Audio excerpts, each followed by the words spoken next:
gawin po sa ating lahat. Tayo po ay lumako sa ating Bible study. At tayo po ngayon ay nasa ikalawang sulat ni Pablo sa mga Thessalonians. 2 Thessalonians.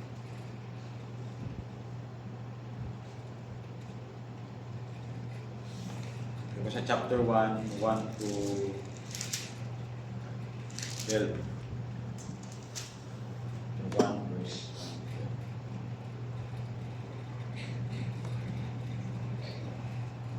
1. Sino po pwede bumasa?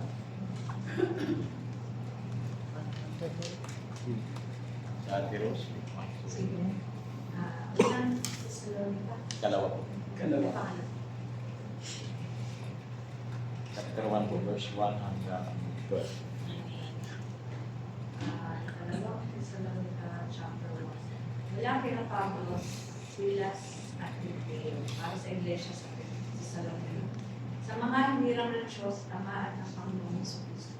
Sumainyo nawa ang kapapala at ang kapayapaan mula sa ating Diyos Ama at ang Panginoong Kristo. Mga kapatid, tama lamang na kami lagi magpasalamat sa Diyos dahil sa inyo sapagkat patuloy na tumatatag ang inyong pananampalataya kay Kristo at laging nagiging maalam ang inyong pagmamahalan sa isa't isa. Pinagmamalaki namin kayo sa lahat ng mga kaayon sa Iglesia ng Diyos dahil sa inyong pagtitiis at pananampalataya sa gitna ng mga pag-uusig at mga kahirapang dinaranas ninyo. Ang lahat ng ito ay nagpapatunay na makatarungan ng paghato ng Diyos at ginagawa niya kayong karapat-dapat sa kanyang kaharian na siyang dahilan ng inyong pagtitiis. Gagawin ng Diyos ang nararapat, siyang nakahihirapan niya ang mga nagpapahirap sa inyo. Kayo namang mga nagtitiis ay aalamin niyang kasama namin sa pagbabalik ng Panginoong Jesus mula sa langit kasama ng kanyang makapangyarihang Amen. Darating siya sa gitna ng naglalagay-iglap na apoy at paparusahan ang lahat ng hindi kumikilala sa Diyos at hindi sumusunod sa magandang balita ng ating Panginoong Jesus. Ang parusa sa kanila ay walang hanggang kapahamakan at mahiwalay sila sa Panginoon at sa dahilan ng kapangyarihan. Mangyayari ito sa araw ng kanyang pagparito upang tanggapin ang papuri mula sa kanyang mga pinili at ang parangal ng lahat ng sumasampalataya sa Kanya.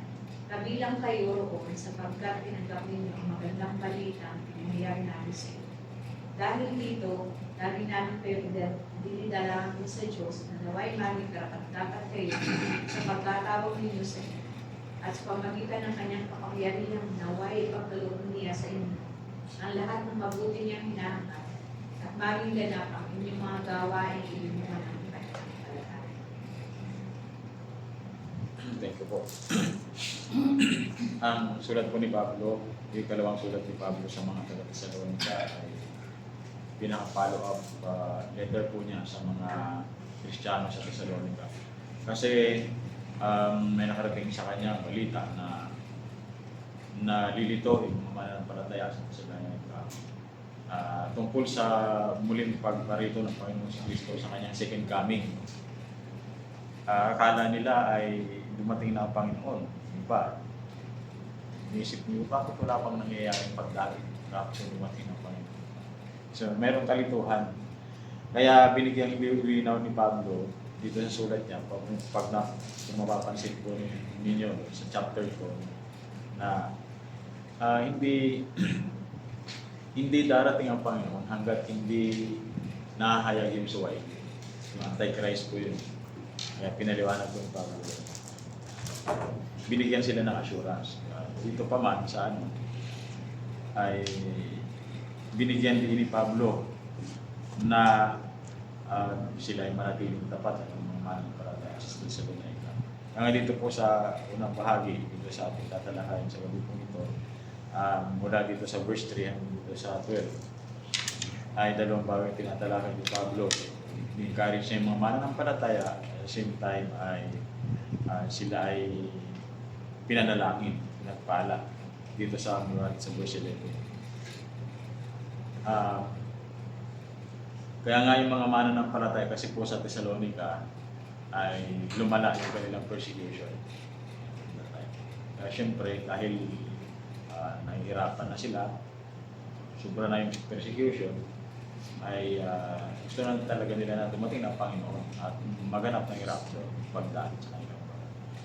Kaya nagkakaroon talaga ng kalituhan pumunta niyo.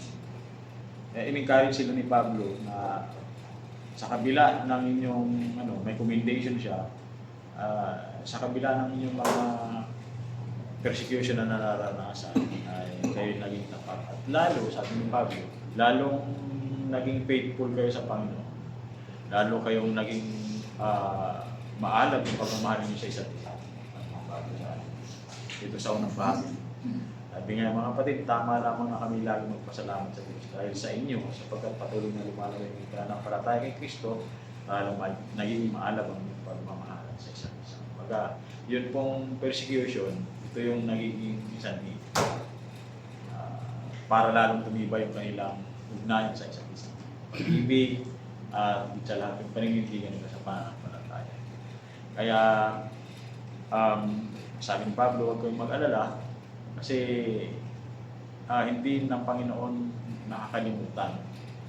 Kumbaga, hindi niya disregard yung inyong mga sacrifices. In fact, yung mga sacrifices ninyo ay kalooban ng Diyos upang kayo ay laging tumibay at mapatunayan na kayo talaga ay hinirang ng Diyos. Isang bahagi ng suffering, isang bahagi ng pagkapiling ng Diyos, ang suffering, ang persecution ng Diyos. Sabi ni Pablo, kung mag-alala kasi gagawin ng Diyos talaga na maghihiganti siya at parurusahan talaga yung mga nagpahirap sa kanisa. Sabi niya, sa pagdating ng Panginoon dito sa verse 7, sa verse 6, gagawin ng Diyos ang nararapat tiyak na pahihirapan niya ang mga nagpahirap sa inyo. Kaya namang mga nagtiis ay alipin niya kasama namin kapag ang Panginoon Jesus ay inihayag na mula sa langit kasama ang kanyang mga kapangyarihang anghel na may naglalagablab na apoy, parurusahan ang lahat ng hindi kumikilala sa Diyos at hindi sumusunod sa magandang balita ng Panginoon Jesus. Sa verse 9, magdurul sila ng walang hanggan o walang hanggang kapahamakan at maihiwalay sila sa Panginoon at sa dakilan niyang kapangyarihan. Tinutukoy dito ni Pablo yung before niya i-discuss doon sa chapter 2, yung patungkol sa pagbabalik ng Panginoon at paglitaw ng suwail. Dito sa bahaging ito ng chapter 1, dito sa verse 7 hanggang 10, ay tinatalakay ni Pablo yung second coming ng Panginoon. Mayroong rapture na mangyayari. Ito na talaga yung sa rapture kasi ay ito yung secret coming ng Panginoon para sa mga mananampalataya.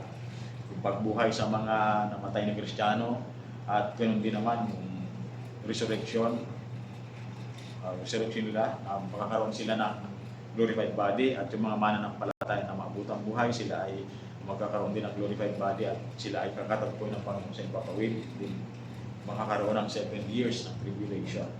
At after ng tribulation na yan, bababa ang Panginoon kung paano siya ay umakyat sa langit na nakita visibly ng mga alagad, ganun din siyang bababa. Makikita siya ng lahat. At kasama niya yung mga anghel at siya ay makikipagbigma. Sila ay makikipagbigma dun sa mga lumaban sa Panginoon. Sa mga mananampalataya, sa mga antichrist, at lahat yun ay didigmain ng Panginoon at sila ay magagapi. Tago sila. At after that, na matalo na sila yung mga kalaban ng Panginoon. So, yung kanilang mga kaluluwa ay maghihintay yun hanggang sa final judgment. At saka papasok dito pag natalo ng Panginoon yung kanyang mga kalaban, makaroon ng resurrection din yung mga tribulation martyr, mabubuhay sila muli, buhay sila ng Panginoon din. Sa katuruan po ng pre-trib doctrine. At yung mga hindi nagpatatak, sila po ay mga kasama ng Panginoon sa kaharian. At maghahari ang Panginoon doon. Yun yung tinutukoy kasi doon sa wedding na pagdiriwang celebration. sa Jewish wedding. Yung tinutukoy na pagdating ng Panginoon sa kanyang second coming, parurusahan yung mga kaya nga mayroong mayroong 10 virgins, no? Na yung 5 birhen sila yung tapat, no? At yung 5 naman sila ay yung mga hangal. Baga sabi ng iba mga commentators, yung gate crashers sila. At sila yung parurusahan. Ipipili yung millennial kingdom, magkaroon ng millennial kingdom, yung parurusahan yung mga sumuhay sa Panginoon. At sa loob ng 1,000 years maghahari ang Panginoon kasama yung mga saints, yung mga na-resurrect na mga namatay noon sa Old Testament, at ganoon din yung mga na-rapture, no? At yung mga tribulation martyrs nandun kasama. Sila yung magiging citizen ng millennial kingdom. At saka yung mga nakaligtas sa tribulation, sila yung mga nanindigan, both Gentiles and Jews. At maliwanag yung sabi dito sa verse 10, mangyayari ito sa araw ng kanyang pagparito. Yung second coming ng Panginoong Kristo, yun nga yung pagdiriwang, no? Pista, celebration, kasama yung mga hinirang, yung mga mananampalataya na talagang sila ay nagtapat, at maghahari sila ng 1,000 years sa millennium.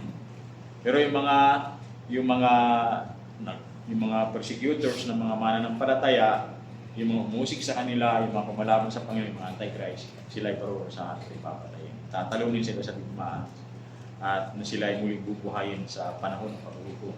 Yung mga unbelievers, sila po ay bubuhayin sila sa sa Judgment Day. At sila po ay bibigyan ng katawan. Kung sa mga mananampalataya na binuhay na, glorified body ang binigay sa kanila. Sa mga unbelievers naman, nabubuhay sila sa Judgment Day. Ayun yung pinatawag na nababagay talaga sa impyerno, pangpaparusahan. Kaya ito yung sasapitin, sabi ni Pablo. Encouragement din niya ito sa kanila na mayroong pag-asa. Kasi matatapos din yung paghihirap. Kasi pagdating ng Panginoon ay maghihiganti siya para sa inyo. Parurusahan niya yung mga musik sa inyo, at tiyak na sila ay parurusahan at mananagot sila. Bayad sila, parurusahan sila sa impyerno, sa walang hanggang kamatayan sa impyerno. At ayun, tatanggap ang Panginoon ng papuri, pagluwalhati ng mga natin, ng mga mananampalataya, parangal ng lahat ng sumasampalataya sa kanila. Kabilang kayo, mga mananampalataya sa Thessalonica. Kasi sabi niya, ay sinampalatayanin ninyo ang pagtutong pinahayag na. Yun yung gospel na dala-dala ni Pablo, na pinapangalan niya, na pinaniwalaan, tinanggap ng buong puso ng mga taga-Thessalonica. So sabi ni Pablo, dahil dito lagi namin kayong dinadalangin sa Diyos, at naway maging karapat-dapat kayo sa pagkatawag niya sa inyo, at sa pamamagitan ng kanyang kapangyarihan, naway pagkaloob niya sa inyo. Lahat ng mabuti ninyong hinahanap. Yung mga desire ng mga mananampalataya sa Thessalonica, of course, sila ay maging matatag sa pananampalataya nila, at naway dumating ka ng Panginoon para yung final deliverance maranasan ng namin. Ipagkakaloob ng Panginoon sa kanila yon, at yun ay hindi mabibigyan. Kaya ang hamon sa kanila ni Pablo ay magpakatatag sila, naway maging karapat-dapat kayo sa pagkatawag niya sa inyo. Sabihin ay pamuhay ninyo yung pagkatawag sa inyo ng Panginoon, upang sa ganun makita ay worthy talaga. At tandaan natin ay yung ang sinusulatan ni Pablo dito, of course, dun sa 1 Thessalonians at sa 2 Thessalonians, mga Kristiyano talaga, ang church sa Thessalonica. Sila yung mga malagong mananampalataya. At sabi sa verse 30, "Gayon mapaparangalan niya ang pangalan ng ating Panginoong Hesus, at kayo naman ay pararangalan niya." So yung reward sa atin po sa pagdating ng Panginoon ay kakamtan ng mga mananampalataya. So, merong pag-asa at hindi mawawalan ng kabuluhan ang inyong mga pagkurusa, sabi ni Pablo sa mga Galatians. Ang tinuturo sa atin ito bilang mga mananampalataya, lalo nating pagtibayin, lalo tayo manindigan sa ating pananampalataya. Hangarin natin na tayo lumago sa kanyang salita, lumalim sa pagkatuto sa kalooban ng Diyos, sa kaalaman tungkol sa Panginoon sa Kristo, magbubulay-bulay ng kanyang salita, manindigan sa tamang doktrina na meron tayo. Yun ay pagpapakita ng kahandaan natin bilang mga mananampalataya. At kung mayroon man tayong mga nararanasang mga sufferings dahil sa o kaya persecutions dahil sa ating pagkikitapat sa pananampalataya, ay magkalat tayo kasi ito ay bahagi ng pagkatawag sa atin ng Panginoon. At itong mga sufferings na ito ay mayroong katapusan. At matatapos yun pagdating ng Panginoon. Sa rapture at sa kanyang pagbabalik ay mayroong celebration. Sa kanyang makakasama natin siya sa millennial kingdom. So, yun yung pinakamaganda doon. Wala nang paghihirap, wala nang sakit, wala nang kalungkutan, no? Wala ka nang aalalahaning problema. Hindi ka na rin mag-aalala ng baka bukas wala akong tuition sa school. No? Wala nang ganun. O kaya naman walang pang-renta sa bahay, wala nang ganun. Sana wala na pong mangyayari gano'n. Kasi glorified na yung body natin at naghahari si Kristo sa atin. May kapanatagan ang lahat. So natapos na yung mga kahirapan. Kasi dito lang naman yun, yung sufferings natin. Hanggang tayo po ay nasa non-glorified body. So, dahil tayo po ay glorified ng katawan natin, hindi na natin mararanasan ng mga bagay. Kaya naway maging karapat-dapat po tayo sa pamamagitan ng pamumuhay natin sa buhay na banal, sa tulong at sa biyaya ng Panginoon Diyos, banal na Espiritu. At hindi naman natin magagawa kung hindi dahil sa pagkilos ng Diyos sa atin. Sabi nga dito, sa huli, sa gayon ay mapaparangalan ninyo ang pangalan ng ating Panginoon Diyos at kayo naman ay pararangalan din niya ayon sa gawain ng Diyos, ating Panginoon Diyos. So, yun po yung encouragement ni Pablo sa mga mananampalataya sa Thessalonica. Ito po ay encouragement at challenge sa atin. May tanong po kayo.